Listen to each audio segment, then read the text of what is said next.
सबको राम राम। आज वही 25 अगस्त का दिन है जब पंचकूला में गुरु भक्तों पे गोलियों की बौछार की गई और उसमें काफ़ी गुरु भक्त, जिसमें बुजुर्ग, महिलाएं, युवा और 4 साल के बच्चे को भी गोली मारी गई। एक कृत्य जिसने भी किया या जो भी इसके जिम्मेदार है, उसको परमात्मा सज़ा अवश्य देगा, क्योंकि परमात्मा के यहाँ देर है अधेर नहीं है। तो लेकिन भारतीय इतिहास में ये काला दिन है कि जो भक्त भगवान की सुमिरन करते हैं, जो गुरु के आदेश से देश और दुनिया को सबके लिए अपना खून तक रक्तदान करते हैं, उनका अपने खून कर दिया। तो जो भी जिम्मेदार है उसको सज़ा मिलनी चाहिए संवैधानिक तरीके से। अगर सुशांत सिंह राजपूत ने आत्महत्या किया, उसकी सीबीआई जांच हो रही है, हम भी चाहते हैं सीबीआई जांच हो, हमने भी कहा था। तो पंचकूला में जो निर्दोष लोग, निहत्थे लोग हिंसा के शिकार हुए, मारे गए, उसकी भी सीबीआई जांच अवश्य होनी चाहिए, मैं सरकार से मांग करता हूँ। दूसरी, उनके साथ न्याय हो, पीड़ित के परिवारों को सरकार अधिक से अधिक मुआवजा दे और उनके साथ न्याय हो। क्योंकि ये हमें जो पता चला, अभी कुछ दिन ही पहले ही पता चला, उस समय पता तो था लेकिन इतना पता नहीं था कि इतनी विभत्स और इतनी क्रूरता से वहाँ पे हुआ। चूँकि मीडिया का भी रोल थोड़ा अच्छा नहीं रहा, और मैं कहने में थोड़ा भी मुझे संकोच नहीं है कि मीडिया को इस चीज़ को दिखाना चाहिए कि जो निहत्था है, जो निर्दोष है, जो छाता लेकर के चल रहा है, सिर्फ भक्ति भाव वाला व्यक्ति है, जो इस देश से प्रेम करता है, जो इस मातृभूमि को माँ मानता है, जो संविधान को मानता है, जो हमारे देश के वीर जवानों के साथ हमेशा खड़ा है, जो शासन प्रशासन के साथ खड़ा है, और उस पर क्या गोलियों की सज़ा देनी ठीक थी क्या? क्या गोली मारनी ठीक थी क्या? जो बात जो बोली से हो सकती थी, ज़रूरी था गोली मारना? उनको ये पता भी नहीं था, 4 साल के मासूम ने अभी दुनिया भी नहीं देखी थी कि कैसी क्या हो रहा है, और उसको तक उसके सर में गोली मार दिया गया, कितने लोगों को मार दिया गया। तो जो भी देखो, हमारा संविधान बहुत अच्छा है, सबको न्याय देने की बात करता है। हमारा देश सोने की चिड़िया हुआ करता था, आज भी हमारा देश बहुत महान है। हमारी संवैधानिक पदों पे बैठे हुए लोग, कुछ लोग गड़बड़ हो सकते हैं लेकिन सभी गड़बड़ नहीं है।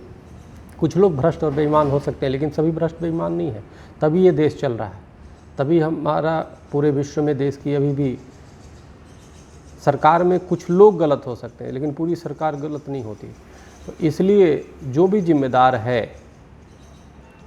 उसको सज़ा तो ज़रूर मिलनी चाहिए। आज मैं चूँकि अखिल भारत हिंदू महासभा, संत महासभा के माध्यम से किसी भी संतों पे, भक्तों पे कुछ होता है तो स्वाभाविक रूप से पीड़ा होती है। तो आज ही के दिन वो शिकार हुए थे। एक जलियांवाला बाग कांड का बोल सकते हैं, दूसरी जलियांवाला बाग कांड पंचकूला में हुआ, जिसको अपने ही लोगों को मार दिए। जिन लोगों ने मारा वो भी इसी देश के थे, कोई अंग्रेज नहीं थे, कोई मुग़ल नहीं थे, और जिसको हमने मारा वो हमारे अपने थे, और वो अपने ऐसे थे कि आवश्यकता पड़ने पे आज भी आप ज़रा सोचो, जिसकी हमने खून बहाई वो हमें खून देते हैं और रक्तदान करते हैं। तो आज शर्म की बात है, समाज के लिए भी शर्म की बात है, शासन प्रशासन के लिए। इसलिए आज क्षमा मांगने के दिन है। उन जितने लोग उसमें मारे गए वो सब परमात्मा के चरणों में होंगे, सब स्वर्ग में होंगे, सब अपने अपने लोक में होंगे, क्योंकि जो गुरु के पथ पे चलता है, जो परमात्मा के पथ पे चलता है, उसको स्वर्ग और मोक्ष ही प्राप्त होता है, उसे परमात्मा का आश्रय ही प्राप्त होता है। लेकिन यह बहुत ही विभत्स हुआ और इसकी जांच होनी चाहिए और आज क्षमा मांगनी चाहिए उन सबको, उसके लिए, उस कृत्य के लिए, उस घिनौने कृत्य के लिए, और भविष्य में दोबारा इस तरह की न हो, इस पे भी हमें ध्यान देना चाहिए।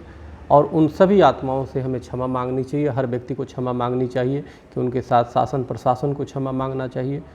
और पुनः एक बार हम आज इस अवसर पे उस सभी आत्माओं को मैं कोटिशः श्रद्धांजलि अर्पित करता हूँ और मैं उनके परिवार को, उनके पीड़ित परिवार के लोगों को, उनके साथ संगत को, उनके संस्था को हमें वचन देते हैं कि हम उनके साथ खड़े हैं, पूरा देश साथ में है और हमारी संत महासभा, हिंदू महासभा भी साथ में है और निश्चित रूप से उनको न्याय दिलाएंगे।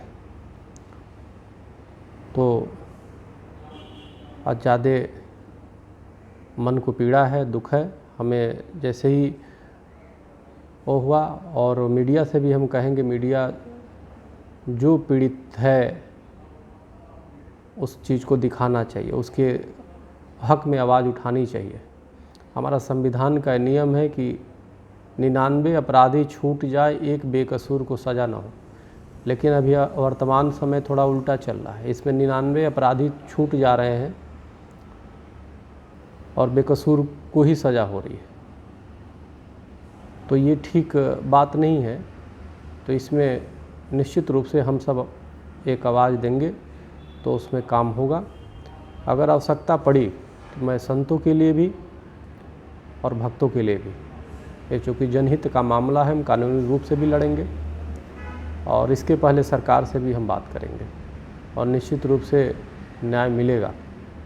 पुनः एक बार उन सभी पवित्र आत्माओं को हमारा कोटिशः श्रद्धांजलि, हाथ जोड़ के श्रद्धांजलि, और उस खास तौर से बच्चों को श्रद्धांजलि, बुजुर्गों को श्रद्धांजलि, और सबको जो उसमें शहीद हुए सबको श्रद्धांजलि और क्षमा याचना।